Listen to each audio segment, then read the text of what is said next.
Hello everybody, hope you are doing well. About a week ago, the Circuit Superstar devs released a update for us slash roadmap. So I figured with all the updates that we've done on the channel so far, I mean, every time they did any kind of early access release of a track or so on, we had a video. And I was so busy when this came out, I didn't get to do it, but just in case you haven't seen it, here it is. So basically, after a well-earned break from the official release, the devs have finally spoken out after seeing our suggestions and watching all the content and so on. And they're just talking about it. So first off, in the first section, work that is coming to Circuit Superstars very soon. So that means that this should be released relatively quickly. I don't know when that is, but it's exciting to see that this is coming.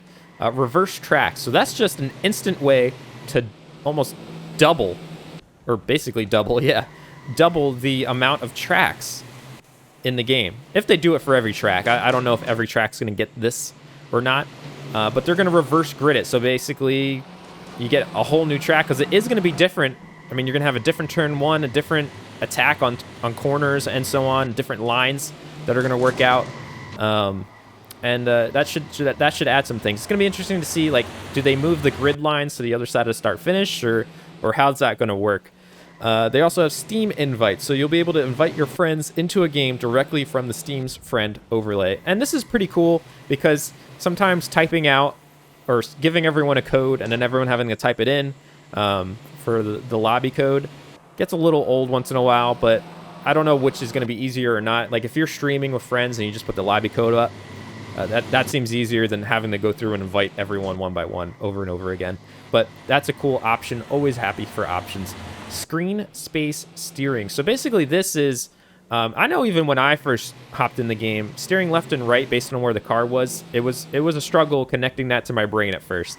So for people who never get that or don't want to try to get used to it, this is an option for them. So basically, instead of steering right or left based on where your car's facing, you steer based on the screen. Almost like on your controller, you'd be steering to the four corners of the screen rather than where your car's facing. This is good for accessibility. Between this and the key binding, I think even if you don't use this feature, or you're like, why would they even put that in? There's some people who maybe can't hold a controller the same way you do, or anything like that. So having accessibility options in general is always good for games. I think that's a big thing. And then they also added plus several bug fixes and quality of life improvements, which will be shared with us soon in the patch update. So we'll keep an eye out for all of this stuff. I'm guessing it's going to come relatively soon. That's what they say. It says very soon in the release. So keeping an eye out for that. And yeah, the reverse tracks is a whole new slew of content for us to play with online and single player or whatever. So excited for that. Then the next section called Next Up. We have new gameplay feature called Slipstream. So basically, aerodynamically, you can tow another car. Someone can use the tow, the air slipstream, to catch up to you. This is a whole new dynamic, and it's going to add some variety to the gameplay a little bit. You might start seeing people S on straightaways to try to break the slipstream to someone behind them, because you don't want to give them that free tow. It's going to add a lot of strategy, and it could even help people who maybe are on old tires, for example, to help them keep up if someone pitted early. It's going to change a lot of things, and it's really interesting to see how that's going to work. I don't know if there's going to be any visual cues to when that's happening or how strong it's happening and so on, but definitely excited to see, and a whole nother level of intricacies to the gameplay is always welcome. Improvements to AI racecraft. Now, this is always welcome. You always want to see improvements to AI. I personally love racing against the AI. I know sometimes they do wacky things, but even when they did some funny, wacky things back in way early access when we first started playing this game, like they would turn left right off the start.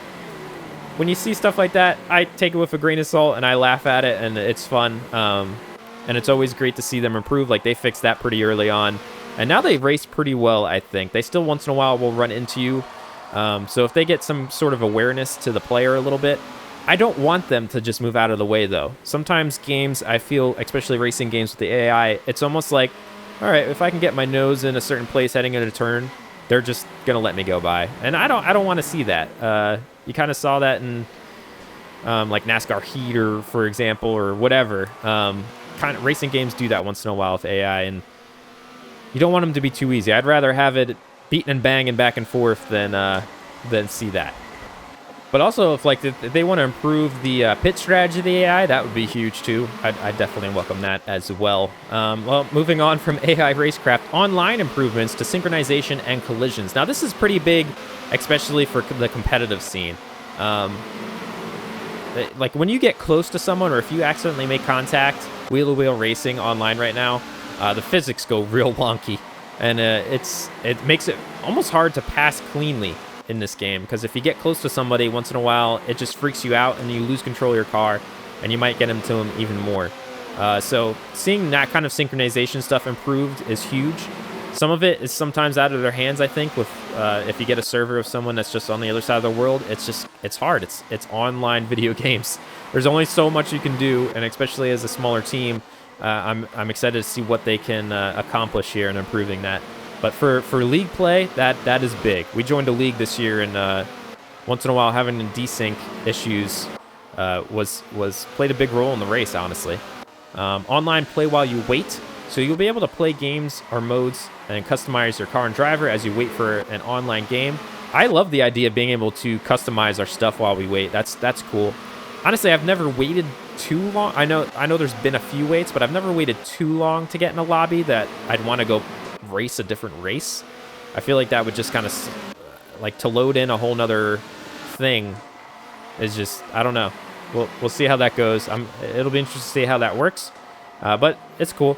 Practice mode. So to help you get familiar with tracks and hone in your driving line, you'll be able to enter an endless practice session with your choice of car and track and race against your best time. So practice mode, that's cool. It's basically you won't be limited by laps or anything. You don't got to go into free play to do that. Single player and local co-op in race restart. So this is kind of cool for when you, so say you get up messed up by the AI, or your dog jumps in your lap, and you're in the middle, you're on race 6 of a tournament, and in these tournaments you can't like save or anything. So I've been playing for a half hour, say, and that ruins your race. You can restart, and that's always good to see. Hopefully that's how that works. To have a in-game menu restart for a race without losing progress would be really cool. And then looks like we got new car, new track, and new category. And I was really hoping to get word that they would be releasing more content like that post-official release. So I'm excited to see what the new category is, what the new car is, and what the new track is for sure. Hopefully we get some word on that upcoming.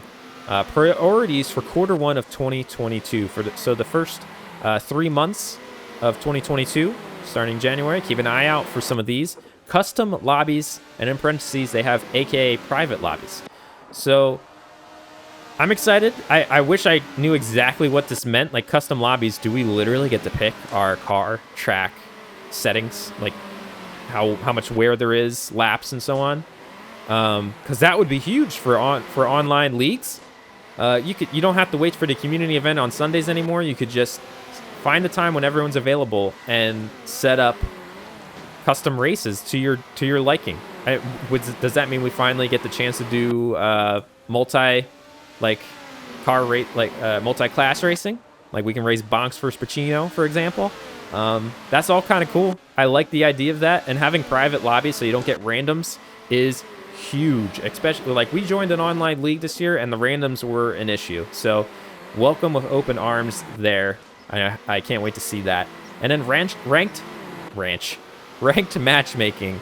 That it's going to be interesting to see that. Like, does it count your wins, who you win against, your time trials match into it?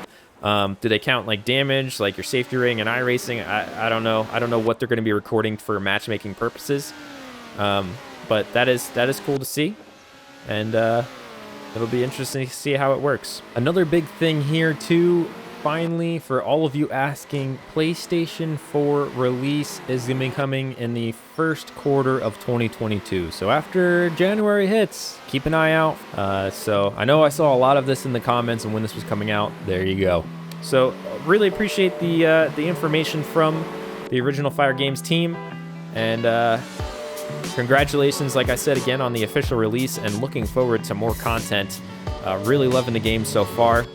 Obviously, if you're on this channel, if you haven't subscribed or checked out our series with this game, definitely do so. There's a few binge-worthy seasons of our single-player career mode, not career mode, like league mode we have with the AI, and as well as other things to look at. So hope you all are having a great day. I know I'm a little late on this. I was busy when the news dropped. But in case you haven't seen it, and we've given so many updates, I figured I should put out a video covering it. So hope you all are doing well. There's the update from the devs. This was released back on November 10th of 2021. So there you go. Hope you all are having a great day. Till next time, peace out.